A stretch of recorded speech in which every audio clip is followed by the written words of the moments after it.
Right guys, Mark Crossfield here. Got a bit of man flu, but I've been cheered up today by this little fella arriving. I've got the Ping G30 Driver. Now this one though is the LS Tec. It's a new one from Ping. It's G30 everything, but it's the low spin version. We're going to give the LS Tec Ping G30 Driver a demo, a test. We've got Tactics Pro V1 X golf balls on the floor, my gaming ball GC2 HMT, so we're going to give you some real ball data, round strikes and what have you on the Ping G30 LS Low Spin Tec. Let's get stuck in.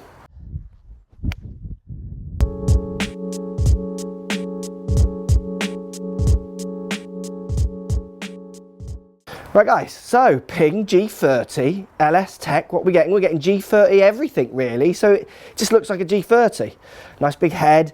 We're getting turbulators on top for your turbulation, so anyone who wants to buy in for a little bit more clubhead speed, I wouldn't buy it for that. What I like about the turbulators, which I didn't like at the start, but I do like now, is they really kind of frame the ball up on the tee nicely. They look down at the ball. They're like little fangs looking down at the ball, which actually I really enjoy looking at now. Now, this one's got the changeable neck on it, so we can move it, I think, 0.6 and 1 degree total loft up and down. But this one's the low spinning option of the G30. So we've got the CG is being moved forwards. So not as low and far back as they normally are in the other G30, which is still around the normal G30. This is just the lower spinning option. So there's obviously some people out there, and I know there is, because there's companies making plenty of sales with low spinning drivers. I reckon there's players on tour, and I reckon there's players out there, and I know there is in the market, who want this club, but they want to get the spin maybe under 2,000 revs. Now my normal testing with G30, it's around 2,002. So I'm expecting this one to be around the 1.8, because Ping are telling us it's 400 revs less spin is what they're finding with the new LS Tec G30.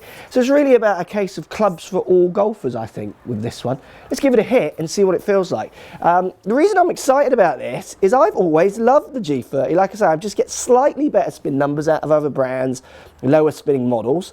So I'm really excited to see what numbers I get on this one. Putting it down by the ball, sits lovely and square. I've got this set at 9 degree because the CG isn't as low and as forward as others that I've tested and used in the past. Looks great, and I love the turbulators on top of the club for looks. I wouldn't be buying it for extra club head speed. Okay, hit that really solid, and that's a beautiful flight, exactly what I would want to see. It's very loud, which is an opinion-based thing if you like or not. There's no right or wrongs with that.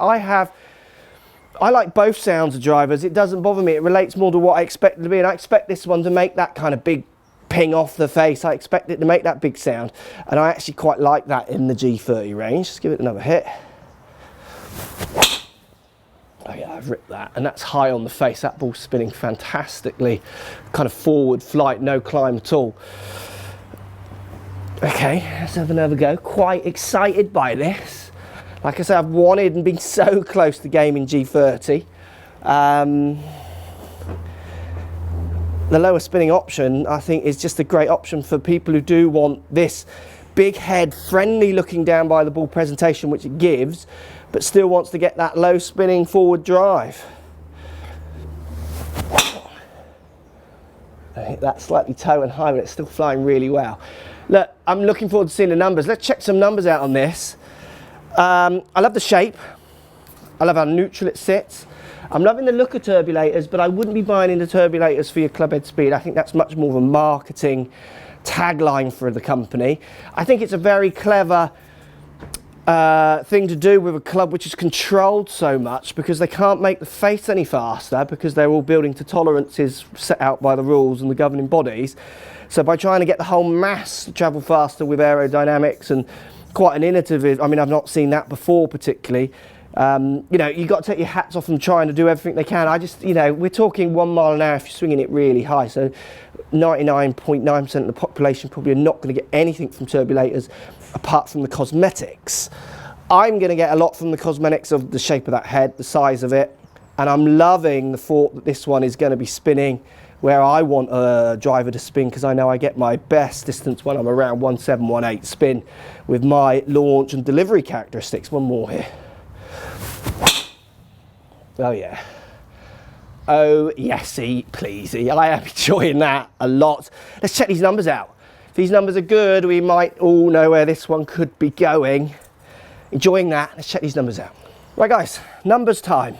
All looking for that extra 6 yards. Let's see if we found it. Right, so we're going to go, I'm launching it at 14.8 degrees. I'm happy with that. That's a nice, decent launch. I'm spinning average at 1.9. Now, I've got a miss hit at shot 3. So average carry 265, loving that. That's about where the driver should sit. But I am getting my 280 max ball in there at shot 6. Now, shot 3 here, if I just take it off, that knocks the spin up to 2,000, because I also have another miss hit at shot 4 where it spins up at 2.6. Take that one off down at 1.9. So for me, if you start looking at this data, obviously you can include the ones that you miss hit or not, subject to how often you do it, those miss hits. I'm getting a lot in the 1.7s, 1.8s, 1.9s, 1.6 mark, and then getting a 2.71, a 2.71, a 2.80, 2.68. This club for me is performing, yeah, fantastically. And it's very interesting, again, like I say in lots of the videos, look at the lowness of shot 7 of the strike compared to the highness of shot 3, I think it is. Yeah, so the difference in strike vertically on that club face is massive, which is why that spin is so differently. So they're controlling it by 400 revs with their CG placement. I'm controlling it by, what's that, over 1,000 revs, isn't it? 900 to, what am I going up to? 2.6, yeah. I mean, it's not far off 2,000 revs. It's over 1,500 revs. My strike is changing the spin rates. Strike is king, guys. Strike is always king. But when I'm hitting it in the spot of the club I want to hit it, I am getting those maxed out numbers. I'm excited that Ping have done this. Let me know what you think, guys. Post comments down below. What do you think? Is this one you might test? I mean, it's certainly, I think, going to open G30 up to that niche market of better player who wants that lower spinning driver. And I think lots of amateurs out there who want to just drag spin down but still feel they can control the left and rightness. There'll be other questions on MOI. Obviously, Ping would argue, I guess, and I've not spoke to them. Hopefully I'll do a bit more and speak to them. This won't be as friendly as G30, but I reckon it'll be minuscule, the difference. It'll be interesting to know what their take is. Maybe I'll come back with another video on that. Post comments down below, guys. Ping G30 LS Low Spin Tech, loving it, absolutely loving it. So if you like what's going on here, don't be afraid to subscribe to the channel. Also thumbs up the video, post comments, love to hear what you guys got to say. Let's keep it social. The more we talk, the more we share, the easier this game will get for everybody. So if you want to find me on Facebook here, you can find me on Facebook. If you want to tweet me, find me on Twitter here as well. Just follow the links, all in the description. Come and join the show, get active, get involved, get playing some better golf. Thanks for watching.